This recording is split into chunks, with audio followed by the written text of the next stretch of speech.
there we go. 1 2 1 2 1 2 1 2. Good enough. That's good. Awesome. Thank.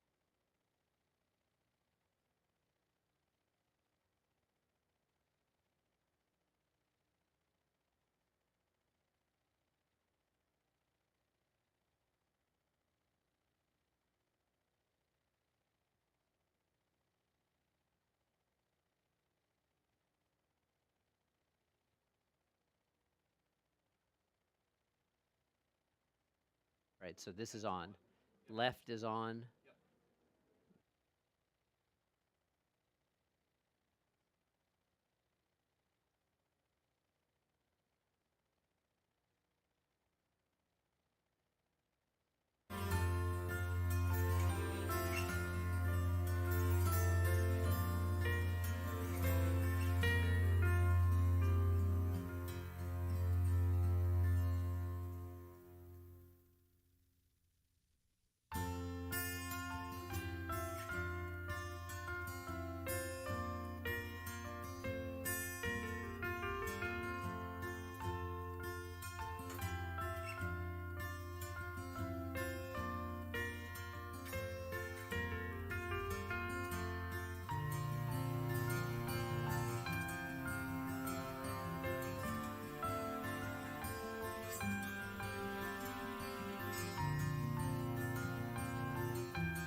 Good morning.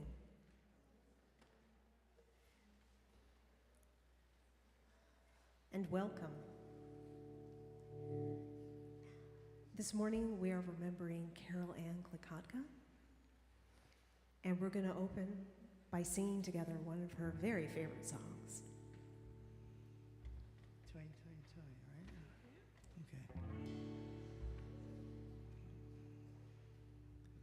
To everything, turn, turn, turn. There is a season, turn, turn, turn. And a time to every purpose under heaven.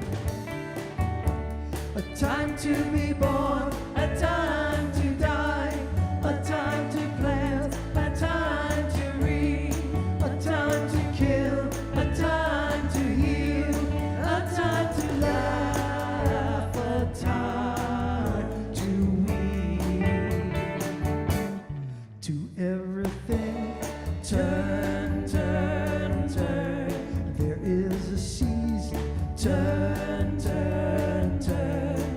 And a time to every purpose under heaven. A time to build up, a time to break down, a time to dance, a time to mourn, a time to cast away stones, a time to gather stones together.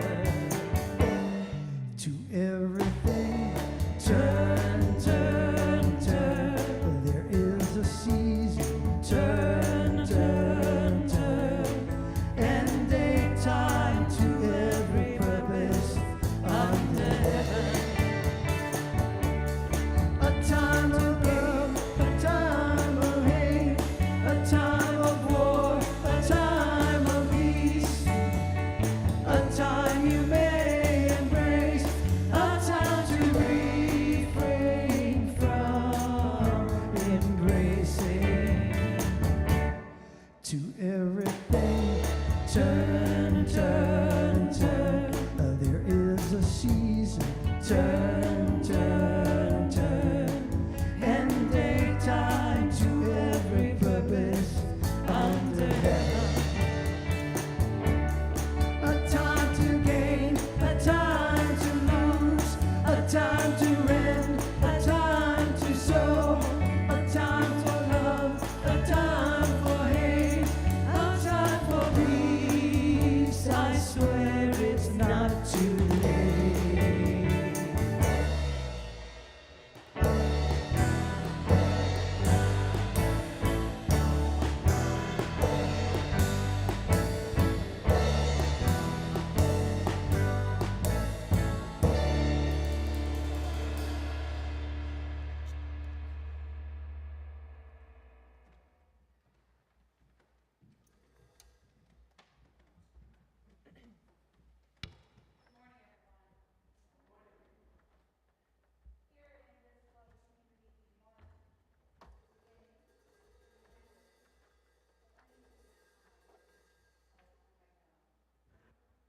It is now. Let's try that again. Good morning, everyone. So here in this beloved community of ours, we mark the beginning and the ending of any sacred time and space by lighting a flame within a chalice. It's a symbol of our faith. For us, the flame symbolizes the spark of the divine, the light of God that's found in each person. And the cup that is below the flame, the circles that surround it, these represent our communities, our friends, our family, our loved ones, and the mystery of this larger life that holds us all. At the beginning of each one of our lives, a flame is sparked. A unique spirit is breathed into each one of us, granting us the gift of time here on earth. And at the end of every life, that breath of the Spirit leaves our bodies, And we return back to that larger circle, back to the earth, to the air, to the water that is all around and beyond us. We go back to the source from which we came. As the service begins, we light our chalice to honor the woman whose hands literally carried it here and placed it on this stage nearly 20 years ago now. As a founding member of our community, we light this chalice to honor Carol Ann Klekotka. I invite you all to rise in body or in spirit as we light our chalice flame today, and as we invite Carol's daughter Susan forward to light our chalice.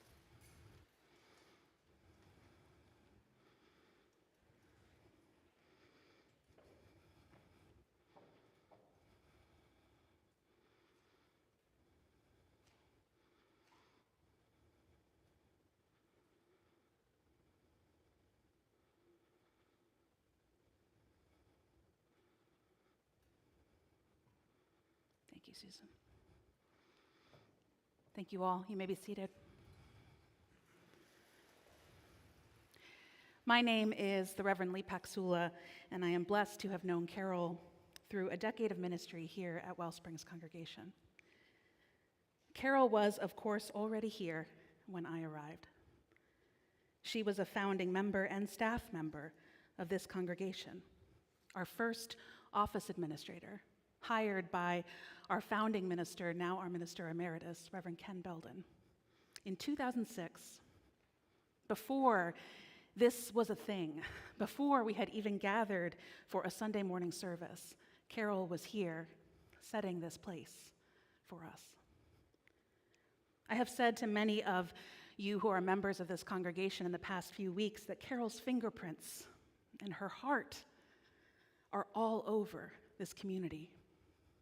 You may not be surprised to learn that the order of service you hold in your hands today came from a file saved on her computer, lovingly crafted by Carol before her passing. When Susan told me this, I told her the only thing that surprised me about that was that Carol didn't have 100 copies printed and pre-folded for us on a shelf somewhere. From that first service in January of 2007 until her retirement in 2019, Carol was the most constant presence here in our community on Sundays. And you will hear much more about Carol's life today from her family, from her loved ones, about the time before she joined our congregation. But as we begin, and as our congregation's minister today, I have to offer tribute to her for pouring her spirit into this community in a way that no one else has then or since.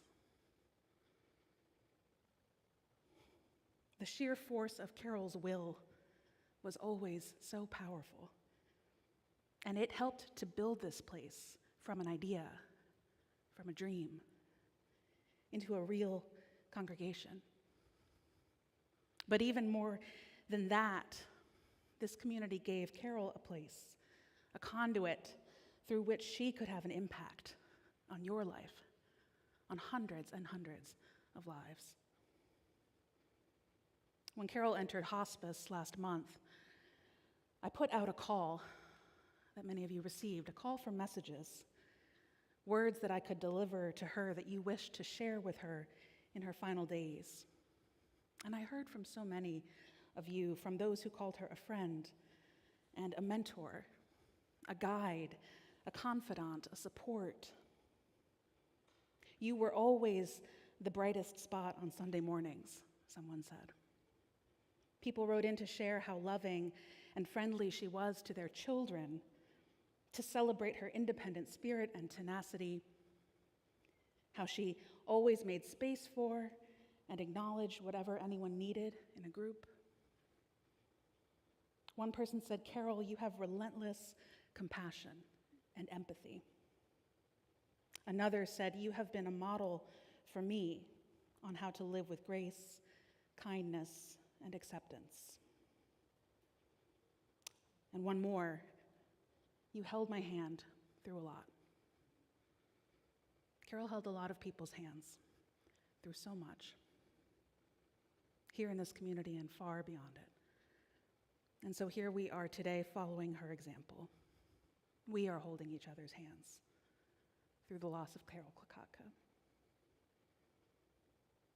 Carol chose, as she did in everything in the service today, Carol chose this next reading for our service. It's from the prayer of St. Francis. She also chose the reader, another founding member of our congregation, Chris Chepel.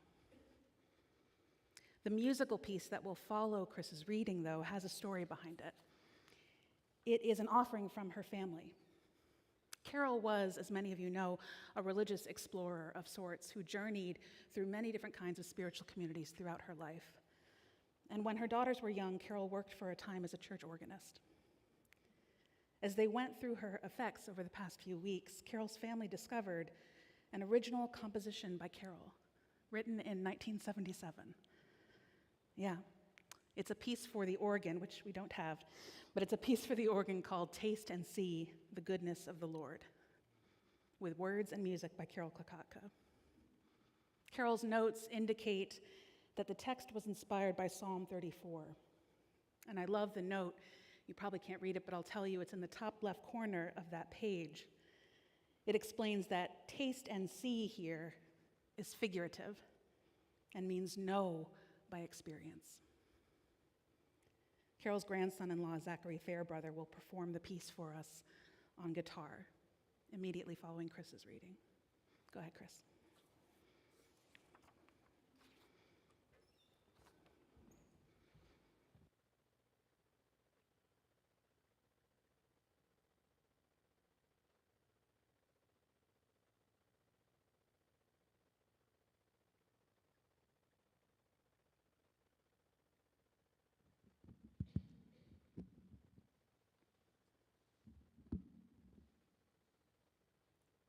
The Prayer of St. Francis.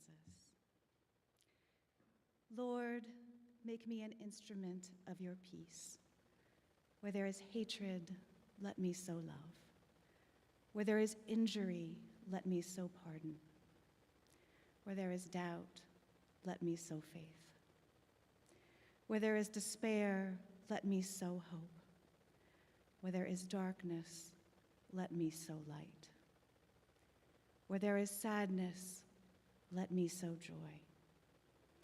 O divine Master, grant that I may not so much seek to be consoled as to console, to be understood as to understand, to be loved as to love. For it is in giving that we receive. It is in pardoning that we are pardoned. It is in dying that we are born to eternal life. Amen.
I can turn this one on.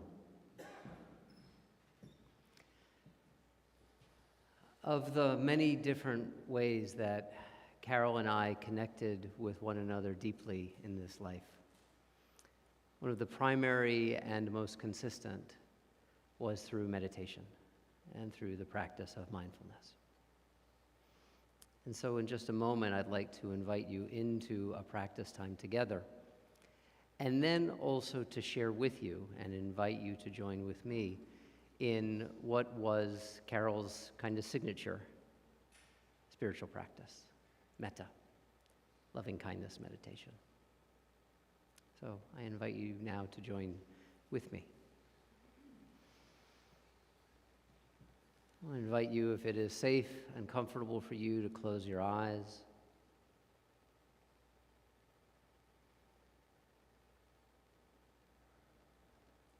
To notice your feet on the ground, your body in the chair, yourself in this space. And to begin to just tune into your senses. Noticing how it is to be here with whatever is here with you in this moment.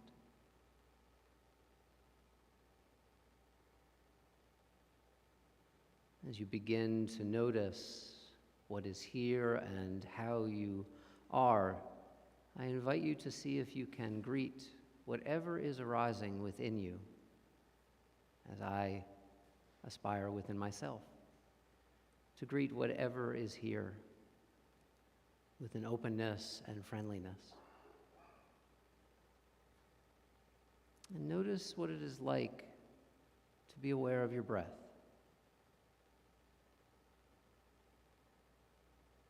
Notice that there is an in-breath and an out-breath.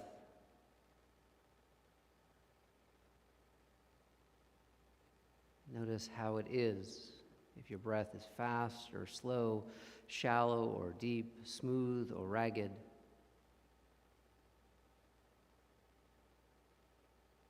Just seeing if you can greet yourself just as it is and just as you are.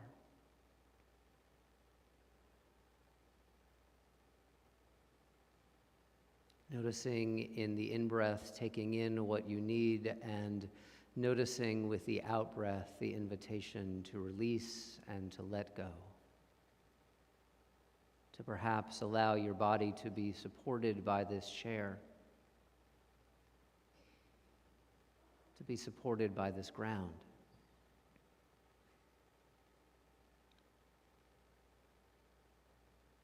And with the next breath, noticing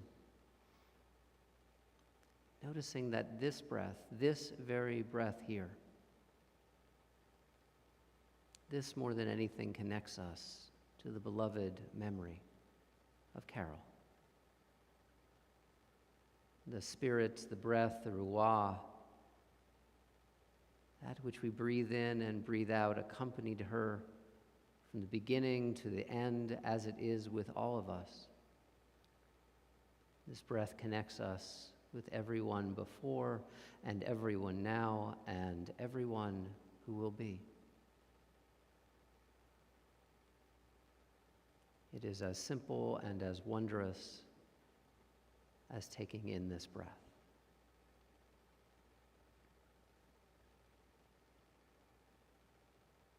Contained in the basic qualities of mindfulness is a willingness to really connect with our lives, and not just connect in a neutral way, but to connect with our lives in a deeply kind way. And this practice that Carol so returned to over the years, I cannot count the number of times that she and I practiced loving kindness together. We're going to practice just a slightly shorter version of it right now, in her honor, dedicated to her love and to her memory. I want you to just invite you to just repeat to yourself, within yourself, the words that I speak, or use words that are better fitting for you in the spirit of loving kindness. May I live in safety. May I be happy. May I be as healthy as I can be. May I live with ease and with well-being. Breathing into and out of that. May I live in safety. May I be happy. May I be as healthy as I can be. May I live with ease and with well-being. And now trusting the movement of loving kindness in our lives, directing loving kindness to someone today that you would like to. Could be someone here in the room, could be someone at home, could be someone who you just met in passing. Direct the phrases of loving kindness to them. May you live in safety. May you be happy. May you be as healthy as you can be.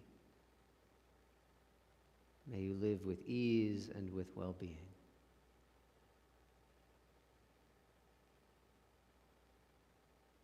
Breathing into and out of these aspirations of loving kindness and taking one final step in the direction of loving kindness today in a way that Carol, especially with the state of the world this past week and in many ways always, she really would have appreciated and would have encouraged all of us to do so.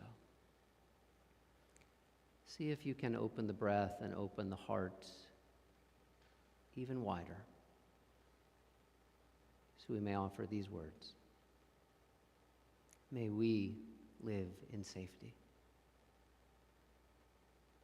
May we be happy. May we all be as healthy as we can be. And may we all live with ease and with well-being. And if it feels genuine for you, I'm going to ask you to do what Carol so often did when we practiced together, to take the hands together at the heart. And if it is genuine for you, to offer a bow in her honor.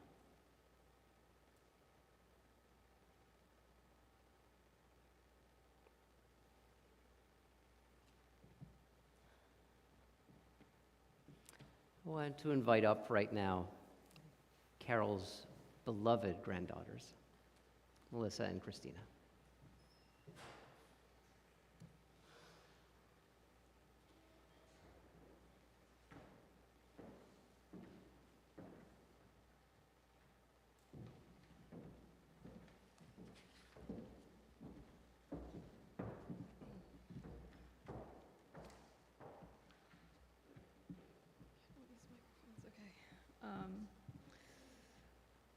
Love is patient. Love is kind. It does not envy, and it does not boast. It is not proud. It is not rude. It is not self-seeking. It is not easily angered. It keeps no record of wrongs. Love does not delight in evil, but rejoices in the truth. It always protects. It always trusts, always hopes, and always perseveres. Love never fails.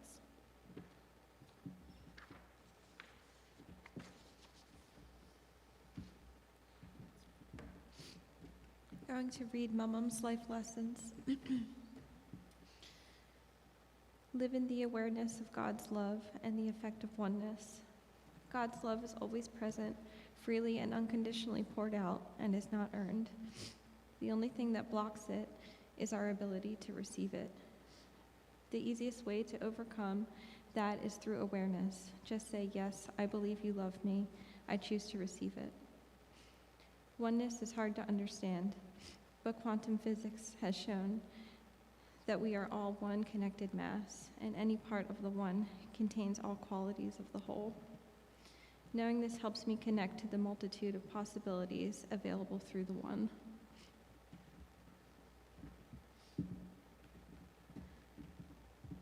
The next life lesson is a favorite quote from Mahatma Gandhi, "Be the change."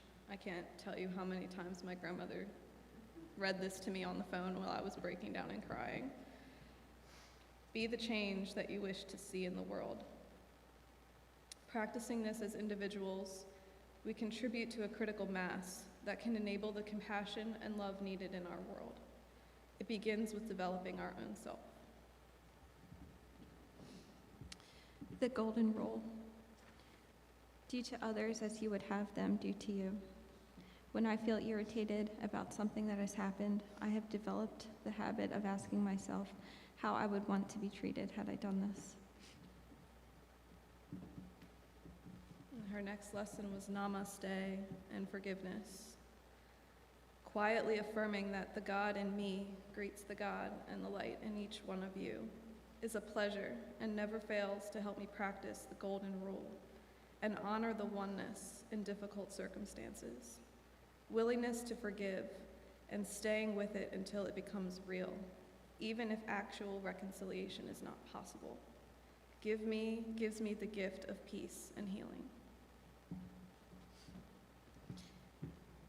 Wisdom to know, serenity prayer. God, grant me the serenity to accept the things I cannot change, the courage to change the things I can, and the wisdom to know the difference. Thank you. And thank you, Mama. Thank you, Carol. This was a beautiful gift that she gave us one Christmas when she felt like she had nothing tangible to offer. So she wrote up these beautiful life lessons to give to all of us so that we could always remember her wisdom and her love and take these lessons with us every day as gifts in our lives. So thank you, Mom, for always giving us the wisdom and the love to carry in our hearts through our lives.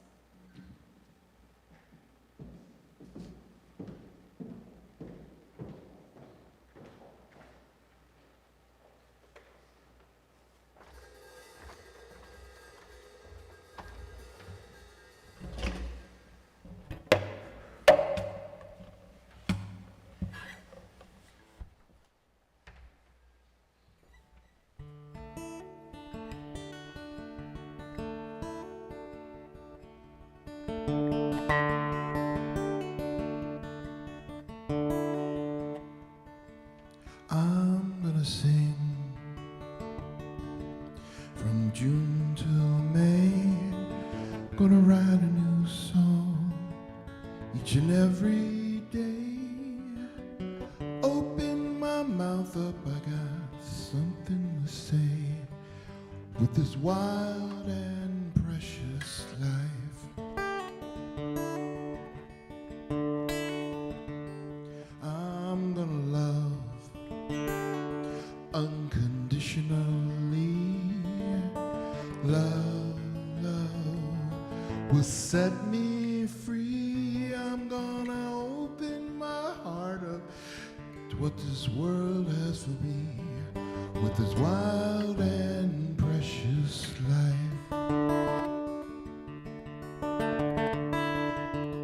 I'm gonna run. Sun gives me vitamin D. I find joy in every face I see. Fly so high over green, green trees, and I'm never coming down. I'm gonna dance with the ones I love, dance with the spirit and the morning dove, dance to the drummer deep inside of me. With this wild and precious life, I'm gonna grow like every plant I see, from a seed to infinity. Grow from all sorrow, pain and joy. With this wild and precious life, I'm gonna live. with fire in my soul. Like a wise old sage, I will never grow cold. And when I'm gone, one thing you can do for me is live a wild and precious life. Live a wild and precious life. Live a wild and precious life.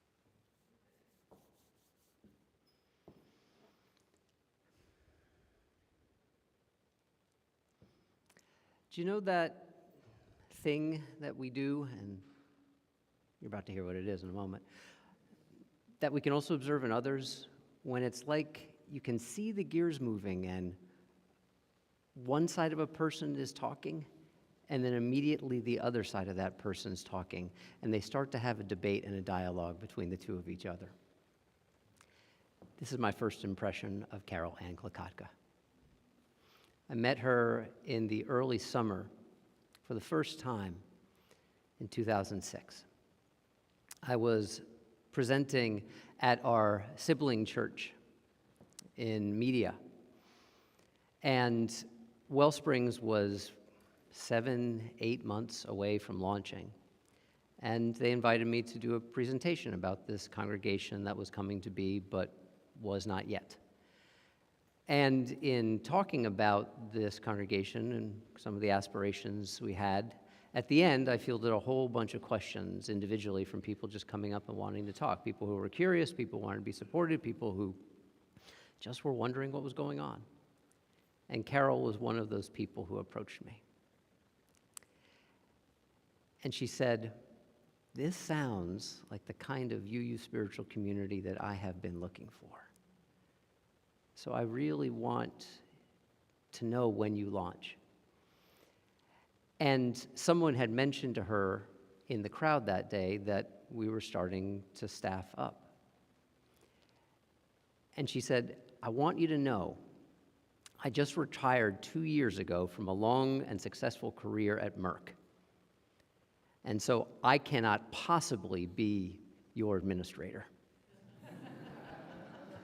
I will help you look, maybe I can provide some guidance, but no, I can't. I can't. I can't." And the dialogue started within her. Like I said, this was early 2006. She said, "Well, what I'd like to do is be in touch with you. Can we just talk?" A month later, she was my first hire. And the rest, as they say, is history. And what an amazing, amazing history it has been. Susan, Marianne, Melissa, Christina, Zach, Tommy, Vic.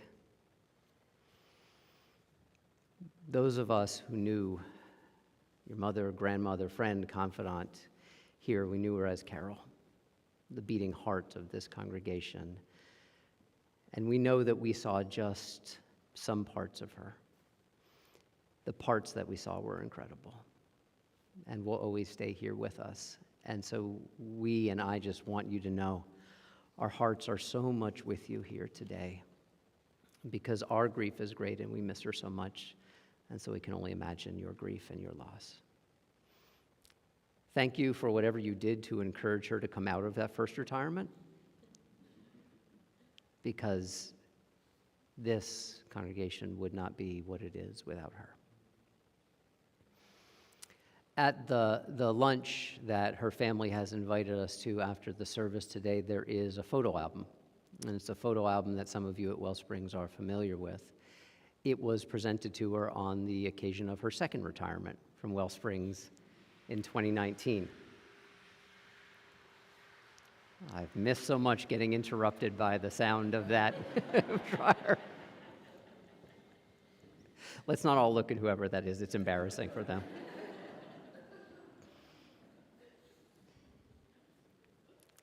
That photo album I went through this past week in preparing this eulogy that Carol had asked me to give when she was gone someday. That photo album, her smile, her helpfulness, all the words the members of this community, so many of you shared with her, that captured and yet couldn't fully contain her essence. Her loving dedication to solving a whole host and myriad of tech problems that she was for so many of you and so many people at WellSprings, the first face that they ever saw coming up those steps. Her smile at the back of the room, her unrelenting kindness and can-do. All those stories are in that photo album, and I want to invite you to spend some time with it if you can after the service. I was Carol's boss. I was her minister. And as I stand here today, I can say finally and most importantly, Carol Klekotka, God, after all these years, I still trip over that last name. Too many hard C and K sounds. I was finally her friend. That was the greatest gift that Carol gave me. Some of you, many of you know that Carol lived with a chronic and at times incredibly serious health condition. And especially going into this time of the year, the cold and flu and now, kind of resurgent COVID season, she would often, once a year, sometimes more, have to be hospitalized. And we would talk, and we would say we'd take care of things, and we'd handle stuff, and the office would continue to run. And more than anything, I just encouraged her to rest, to get well, to receive the medicine that she needed. And without skipping a beat, and before I could mention anything, she said, I want you to know I'm bringing my notebook to the hospital with me, this little Chrome notebook that she had, so that the weekly will go out on time this week. She did that to a fault, over and over and over again. She was so dedicated to this place. She had that can-do, and she did it with love and grace and a seemingly tireless capacity. She was so dedicated and devoted. And yes, because eulogies are intended to be honest as well too, with tremendous stubbornness at times. And the truth is, I could be stubborn as well too. There's a reason she and I found each other to help start this place. But here's the thing. Even when she and I clashed, and we did, and even when she and I disagreed, and we did, we always found a way to forgive each other. Carol lived her own life lessons over and over and over again. It is amazing that when we hired her, she knew nothing about websites or electronic newsletters, how to put any of that together. She taught and trained herself all of it. Because that's the kind of life that Carol lived. If it needed to be done, she was going to do it. She was a survivor of a marriage that she needed to leave for her health and for her safety. And she had 2 little girls that she needed to support. And so she remade and retaught and retrained herself and went on to a tremendous career at Merck as an executive assistant. more than anyone else I have ever met. Carol embodied, even when her own body was giving out on her, the mission to live charged full with the charge of the soul. And actually, there's another image that I think captures Carol even more for me. Some of you know that we gave a gift, membership when people joined. Carol was the Energizer Bunny here. She really had, even when it was seemingly miraculous, an energy, a love, and a dedication. We kept this in mind through the times of our disagreements and found a way to stay connected.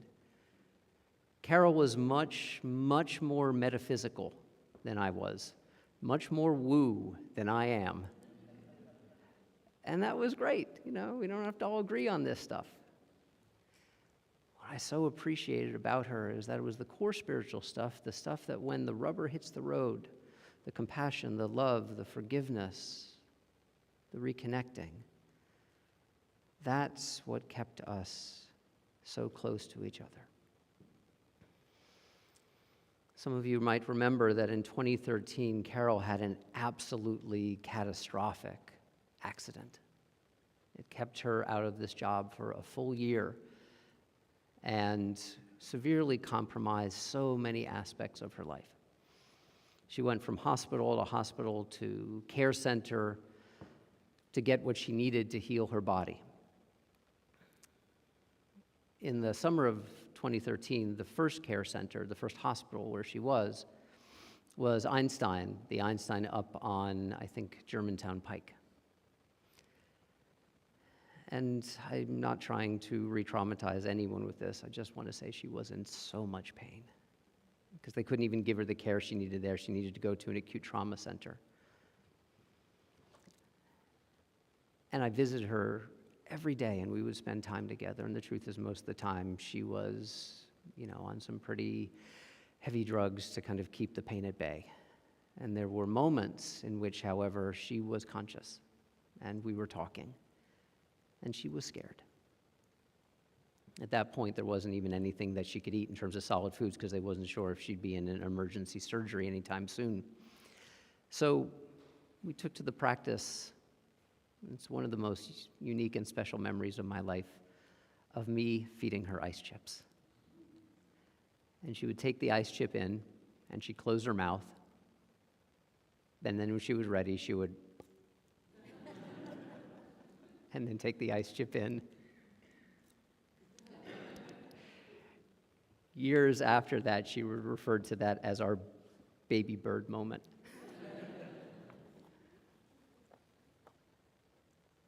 It was not always easy, and Carol would have been the first to acknowledge this, that she did. Sometimes it was not easy for Carol to receive care. She was an outflow of that love and grace. It was difficult for her to receive. She gave me a gift of allowing me to care for her in some of the most vulnerable moments of her life. Carol was incredibly generous. As you heard from her granddaughters, there were times and seasons when she did not have that much financially to give, but she always managed to give something that would matter. Some of you know, my wife Teresa and I, we are rabbit people. We have bunnies. And we got 2 new bunnies this past beginning of this year. And Carol sent us these little figurines. And not just figurines of 2 bunnies, the exact colors of the bunnies that we have. This was Carol. She was generous. And she was not just generous in her giving in tangible ways. She was generous in her spirit. There's a line from Rumi that talks about being a lover of leaving. It's in our traditional UU hymnal. There's even a song based on that. Carol wasn't always so much a lover of leaving. She was someone who had to know what it was to leave at times for her own well-being. She left the Catholic faith in which she grew up because it did not provide her a home and room enough for her spirit. She had to do that to be true to herself. And so it was a delight and a joy for her to rediscover years later, before WellSprings, but someone who became a kind of core teacher for many of us in those years, the Jesuit priest Richard Rohr. And it was probably 2010, 2011 at Dalesford Abbey when Richard Rohr came and offered a day-long retreat. Carol and I and some others attended together. And I mean, to be in the presence of Father Richard Rohr is, as I understand it, to be in the presence of a saint. His understanding of his faith is so roomy and so full of love and so full of reconciliation and grace, all the qualities that Carol aspired to live and did live in her life. And there's one moment from that retreat that I remember most than any others. It was actually on a break. And she was sitting outside. It was kind of a beautiful day. And she was just sitting, allowing the sun to fall upon her. And I went and I sat down next to her. And she talked about how much it meant to come back home, in a way. That she had to leave Catholicism that felt so much like a stricture to her at a certain point in her life, and through Father Rohr's teaching, to integrate and to be able to feel that she could claim this tradition once again through his words. I remember her there in the sun that day with such a look of joy and peace and contentment on her face.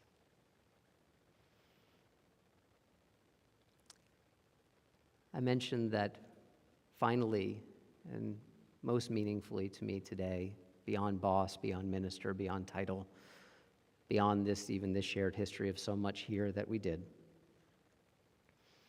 that finally and fundamentally she was my friend. All the ways that I knew her, we had so many firsts. So many firsts. The first Sunday here, first new member, the first this, the first that. So many firsts we experienced together. And then we got to a point in our friendship where we started to have some final things. Her retirement, my retirement from ministry. This is where our soul friendship deepened even more. If you know me at all, you know I like to talk about death a lot. And Carol and I talked about death a lot. And I could see the change over the years in her. Sorry. Through all of those illnesses.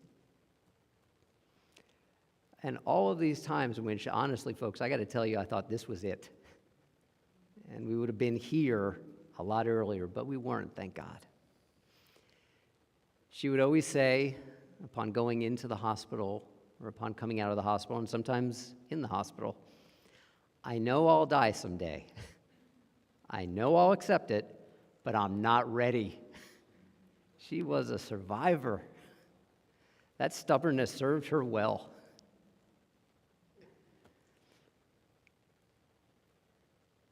And then in the last year, it started to shift. As her body started to give out even more, and as all the titles between us fell away, and we were just one friend to another, I could see the language change. I still don't want to die, but now I am ready for when it comes. It was hard for her to stop doing. It was hard for her to rest and hard for her to receive. And I know she thanked you for this, but I want to offer all of you one final thanks. In the final act of her life, we all taught her her deepest lesson in receiving. All that grace and all that goodness and all that love that she put out into her life. In her final chapter, she had the opportunity for all of it to come home. So on her behalf, thank you. I visited her in hospice 2 days before she died. At that point, there really weren't any more words. I mean, I talked for 45 straight minutes. I did metta with her. I did mindfulness with her. She couldn't say much. And I noticed she wanted to at times, and then she would fall into slumber as well, too, her body needing to rest. And I invited her just to listen and to hear someone who loved her so much just let her know how much she meant to me and how my life would not be what it is if I had never known Carol Ann Klekotka. I can say at that time.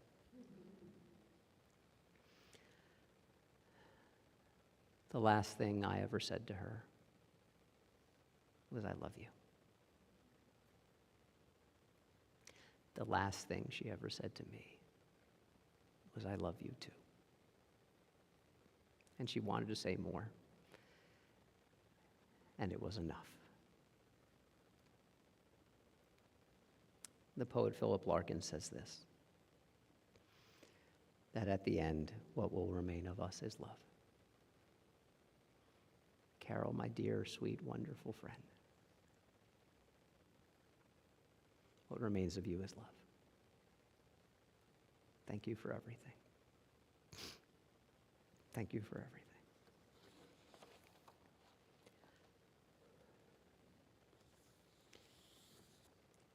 Carol, may we live in blessing in your honor all of our days.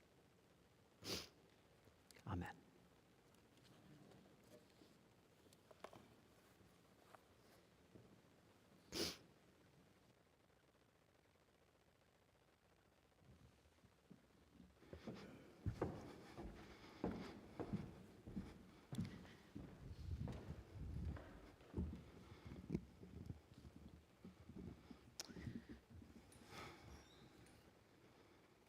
For all of us, it is the stories that we tell and the memories that we carry that keep our loved ones with us after they're gone. And so in just a moment, I will be opening up a space for us, inviting anyone who would like to share a memory, a story, an experience of Carol, to come forward and to share it with all of us gathered here, with her family and with each other. After we have heard from each other in all of our stories and all of our experiences, we will bring our time of remembrance to a close with one final story.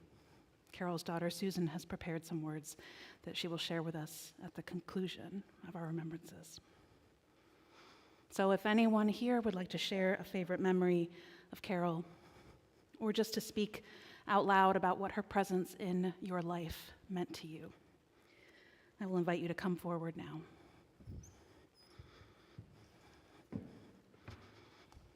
We'll do this from the floor, actually. Yeah.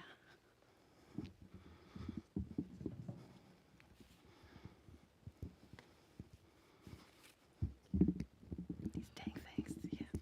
Okay.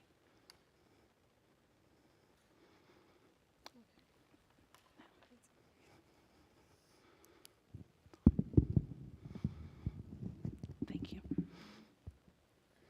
Hello, everyone. My name is Melissa, and I'm Carol's granddaughter. And I would like to share some of my last remembrances with her right before she passed.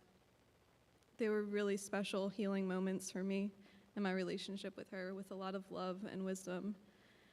I saw her in rehab because she was weak and she had fallen, and she had started her journey in rehab to refacilitate her body. And I looked at her, and I could see that death was looming, and all of this had taken its toll on her. And I asked her, "Aren't you ready to go home? Aren't you ready to go back to where you came from, to go back to source and be healed?" And she said, "I still have this will to live." And I looked at her in astoundment and astonishment, because I'm 32 and I don't even have that will to live. And I'm like, where is this coming from? How can you still keep going? How can you still keep fighting? And she looked at me and she said, because I need to be here for you. I've always needed to be here for you, to help guide you, to support you. I know you're seeking, and I know you're searching, and you need somebody to understand you. And I've always understood you. We had a very deep, deep relationship beyond just grandmother and granddaughter. And I looked at her and I told her that, she can rejoice because I've found other people who understand me, and that I'm not so alone anymore, and that I found community and people who really do see me for who I am and understand me, and she didn't have to hold that alone for me anymore, and that she could start to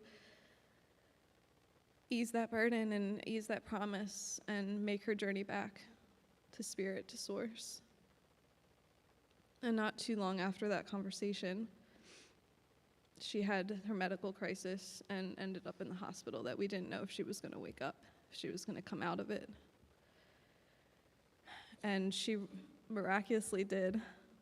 I came to her bedside with my spiritual tools, my drum, my rattle, my mesa, my misha, my songbook. And I sang to her in all of the traditions that I could think of, the Lakota, Native American,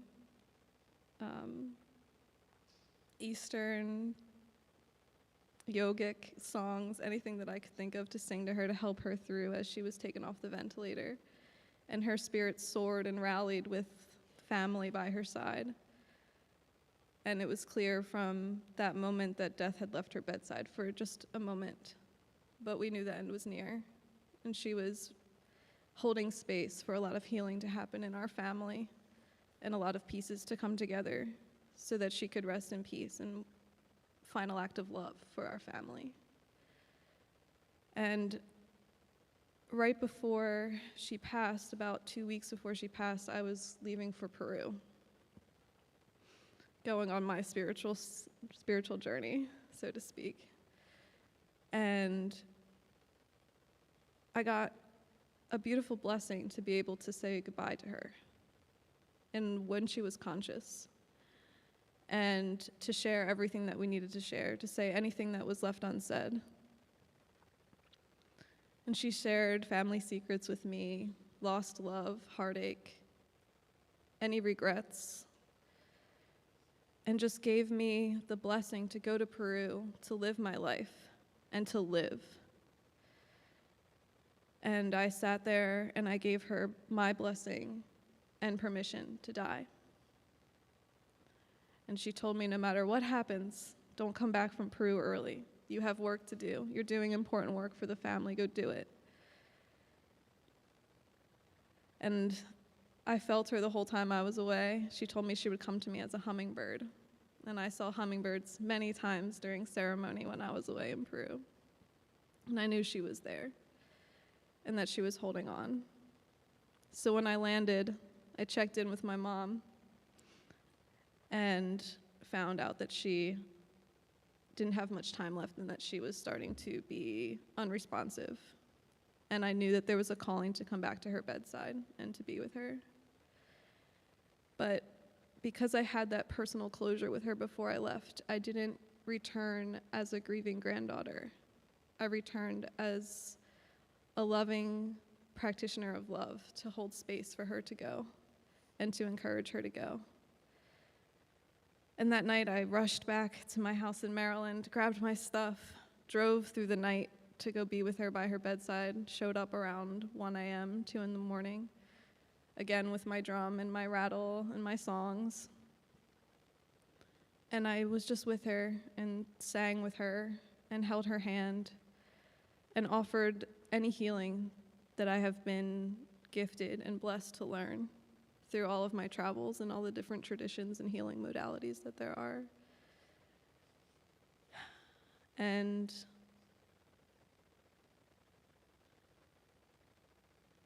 when I left, she was in a space of peace, and so was I, because I know that she was held in love, and she was given permission to go. And it was a healing that I needed because my dad passed 9 years ago, and I held on to him. And the healing that I was able to hold for her and the blessing to let her go and transition and die, I didn't get to give to my father. So giving it to her was like giving it to him. And I felt her with him, and that he was there by her bedside. And I had like stuffed animals, so I had a little red cardinal, which always symbolizes my father. So that night when I felt my dad with her, and that he would take her to the other side, I left my red cardinal with her to watch over her as she passed that night and as she made her transition. And I just want to say thank you for everyone for being here, for seeing her light and for seeing who she was, because she was a beautiful being of love. And I would be blessed to embody half of the love that she is and was. I see it in my family, I see it in my sister, I see it in my mom. I see it even in my aunts and uncles. And coming home and seeing how that love is embodied in all of us. And I can just aspire to be that expansive being of love that she was. And I know that she's touched each of you in a very unique way and have left that spark of love and life and light in each one of you. And she's beaming right now. So thank you.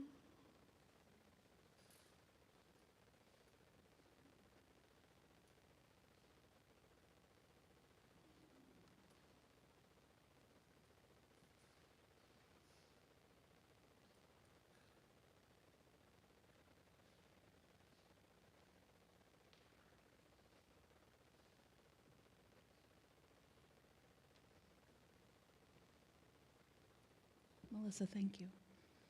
Would anyone else like to share a memory or a story about Carol?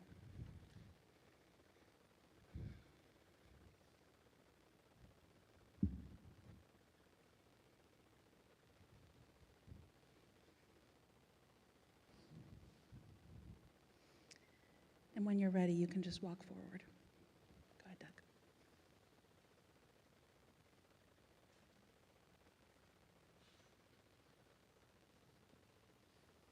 I pretty much just had one experience with Carol. Very early when I joined the congregation, I went to a day of mindfulness here at the church. And a large part of that, you are silent through most of that experience.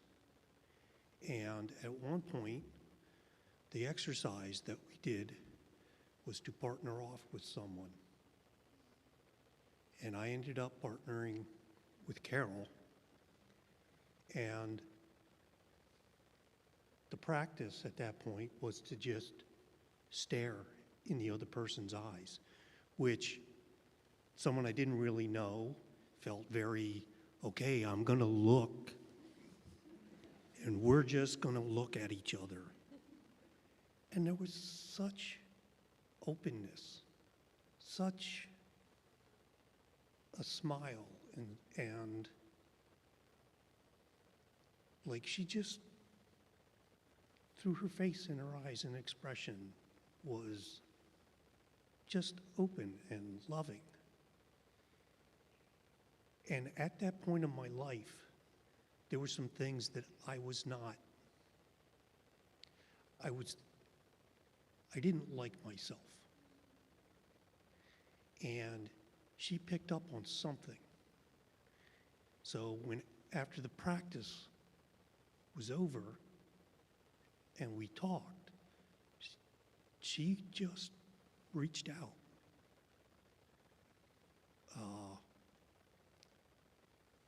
And told me, you have worth, whatever you're feeling, you'll work it out. And it was just this tremendous outpouring and support from someone I had just pretty much met. And I just really appreciated that. And I don't know why, but I never told her thank you for that moment.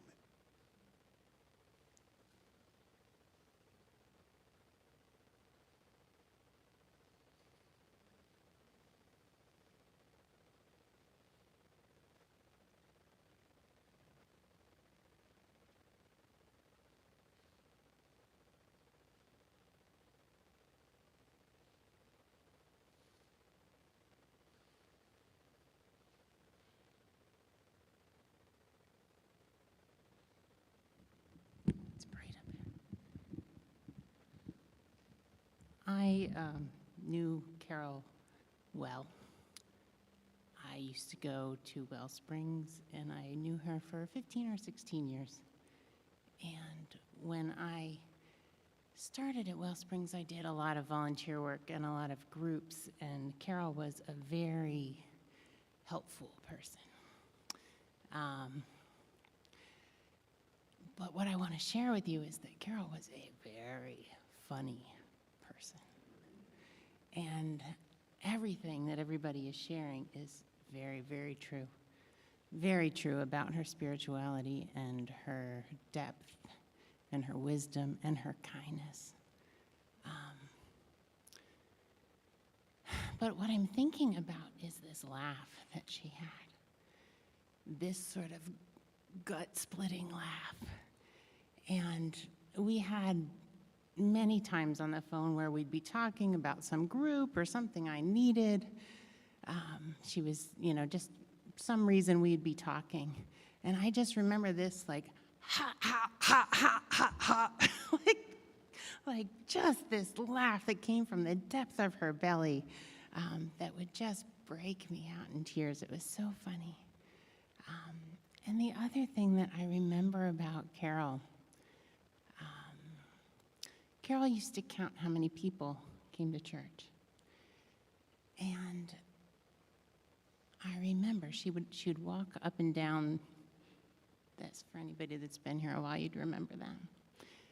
And I'd sit there, and we'd catch each other's eyes, and she'd wink. And Carol was very subtle, but she had this jovial kind of kindness about her. So for all of the things she would say to you directly about kindness and wisdom, there was just this like mischievous, jovial, kind, a funny person under the surface too. And that's what I think about that I really love about Carol too.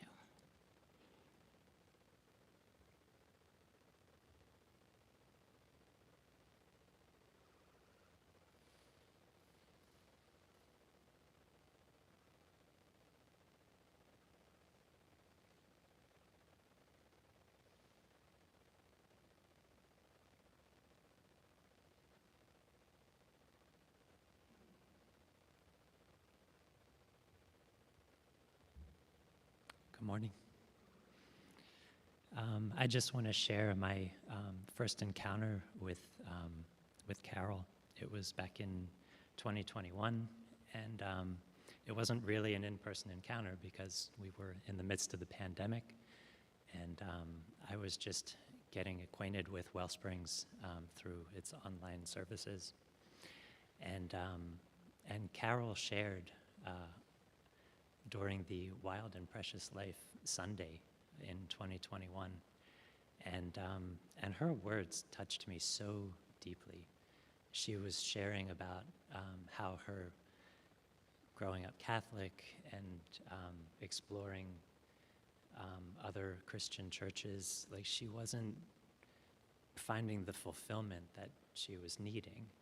And she also shared how she was a church musician, and I was a church musician, and I was still a church musician in these traditional churches where I never felt like I could really show up. And I also, like Melissa, have a shamanic practice, and I studied with Karo shamans in Peru as well. And And so as I was listening to Carol speak, I was like, here is this 70-something-year-old lady, and I was like, I want to do that when I'm 70-something years old, if I even make it to be 70-something years old. And so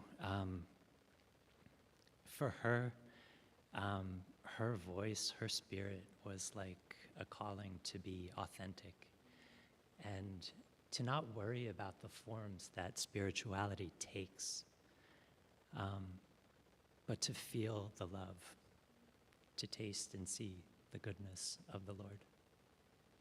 So, thank you.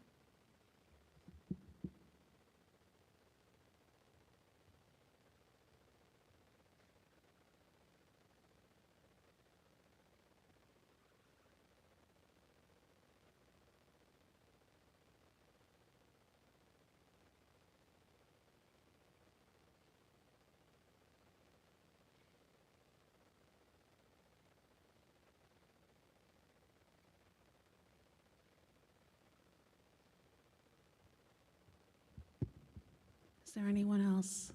Speak now or forever hold your peace. All right, then Susan.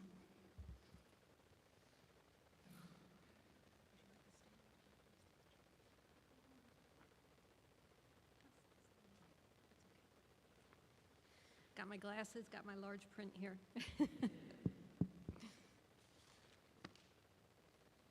First off, I'm overwhelmed, and thank you, everybody, for being here today. This has been beautiful, absolutely beautiful. So, as her daughter, Mom was a constant presence in my life. She made it her priority to always be available, physically and emotionally. Mom shared fully in my life with all of its joys, sorrows, accomplishments, challenges, celebrations, heartaches, and achievements. She was there through it all to love me, support me, and listen to me. Together, through the years, we learned to respectfully agree to disagree when we did not see things eye to eye and move forward in love. Mom was also an amazing, devoted, and involved mom to her twin granddaughters, Melissa and Christina. From the time they were infants, she loved taking them overnight and for the weekend. And as they grew, she enjoyed their many activities as well as taking them to the Rock and Crystal Shop, then to Zwollen's for ice cream. Mom was always present to them as well and had a very special gift of connecting and listening. It's a theme I think we're all hearing here today. We heard Carol's life lessons earlier in a reading. Mom taught me many other things as well, the greatest of which was the importance of love and forgiveness. Mom taught me to see God in all people, to know that God is always present to us and carries us in our times of need. She taught me to respect others as well as myself. Through her actions, she taught me perseverance, tenacity, patience, kindness, empathy, to be strong, and to believe. Believe in your dreams and believe in your worth. In those times when life served up lemons, Mom advocated make lemonade. She modeled that expression her entire life. I can summarize in one word how Mom made me feel: loved. Mom believed her purpose in this life was to be the light for others and to be love. Congratulations, Mom. You nailed it. A+. I know I am not alone in my grief, as Mom, in her own special and unique way, made all of us feel so loved. This is her legacy. Its ripple effects are wide and deep. I've heard it expressed many times that Carol was the heart of WellSprings. Mom loved her spiritual community of WellSprings so much. You, WellSprings, energized her. I'd like to wrap up by expressing how grateful I am for all the tremendous outpouring of love and support of Mom over the years, and especially during the last several months, weeks, and days of her life. You were a daily dose of love to her. Experiencing and hearing stories of your deep friendships warmed my heart and added another facet to Mom. It was truly beautiful to witness your love. It was humbling and inspiring. I'll end by inviting you to write a sentence or short paragraph about your relationship with Mom in the memory guest book that will serve as a source of comfort to her family and live on in our hearts. In closing, to you, Mom.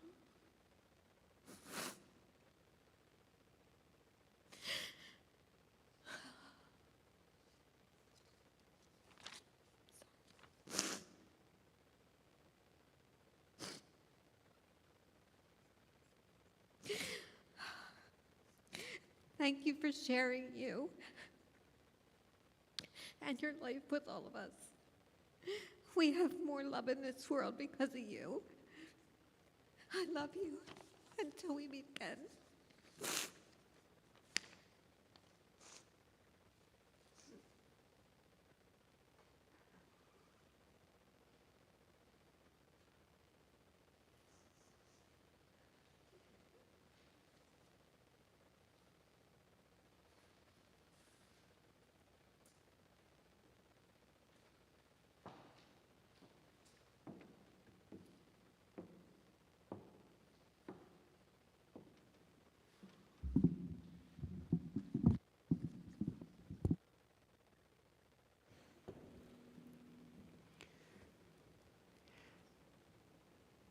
So I may be speaking right now, but Carol is going to provide us a last lesson and also a last laugh.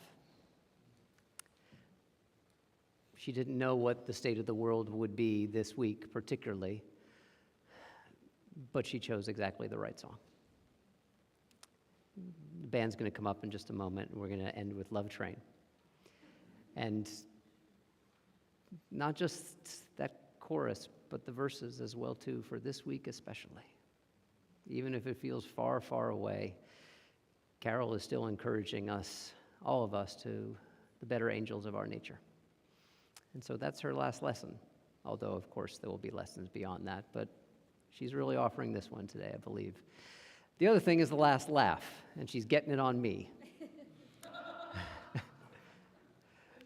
At a birthday party some years ago at WellSprings, I think it was the first birthday party we had, it was very early on, the band did Love Train, and just spontaneously what broke out was a kind of Love Train conga line throughout the area.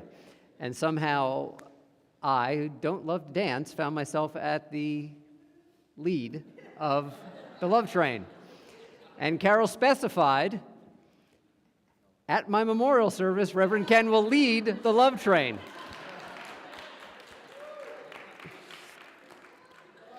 And I had such a tough time saying no to her in life, I'm certainly sure as blank not going to say no to her now. So, would the band come back up, please? And I guess I'm going to be over here. I am not going to play the fool by myself, folks. You all got to join in, all right? Okay? Carol, we love you. Thank you.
sorry, sorry for you.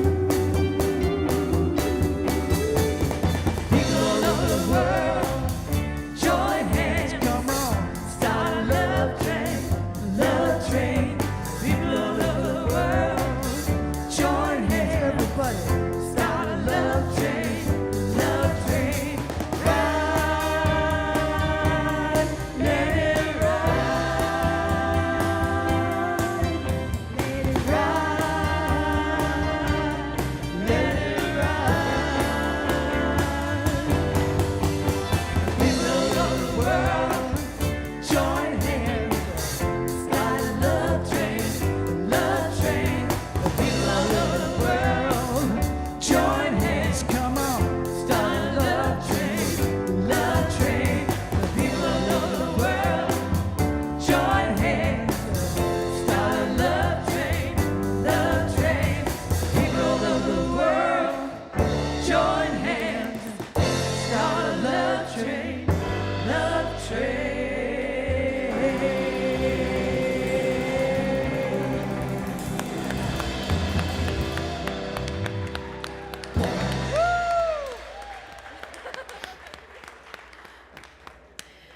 Carol, Carol, that was for you. And only you.